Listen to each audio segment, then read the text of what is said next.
know, another GT500 video, but Roush has even joined in on the hate as far as Ford deciding not to go with a manual transmission, or at least giving the option for the manual transmission. But today they shared this picture, and as you can tell, I mean, it was shared 7 hours ago at the time, which was right after Ford announced how there would not be a manual transmission, so they are throwing shade directly at Ford, but you know, they're saying how, you know, they're going to have about the same amount of horsepower, but they're going to give you the option of choosing exactly how you want your driving experience, whether it be through a manual transmission or an automatic. And honestly, I don't blame Roush at all. I mean, all they're doing is seizing an opportunity because they're going to be directly competing with Shelby GT500s. Granted, yeah, the Roushes are going to be a little bit cheaper, but they devalue so much quicker as well. Like, I mean, give it what, 2-3 years, you'd be finding a Roush Stage 3 for, I don't know, $35,000, $32,000, and that's with very low miles. I just think it's really funny how even Roush is joining in on the hate, but in my video I posted last night, well,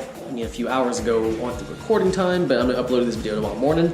But the video I just uploaded a few hours ago, I let y'all know how the manual transmission probably will be coming, because I think it was like Car and Driver or Car and Auto magazine, I forgot, it's in my previous video. But they talked to the top engineer at Ford Performance, and he was saying how, or he was asked, you know, would there be any kind of, you know, third pedal in the new GT500, and he was saying how, you know, yeah, the automatic shifts quicker, but if the demand is there, if the Mustang fans let Ford know that, you know, the manual transmission is wanted, how they could include that in future models. But with all the hate that Ford's gotten today, and heck, even from Roush, I can almost guarantee that the manual transmission will be coming. It might not be till 2021 or so, but guarantee it's coming. But I gotta go ahead and get back to this drywall, so let me know what y'all think down in the comments below. But guys, I really do hope you enjoyed this video. If you did, please like and please subscribe. And as always, have a great day.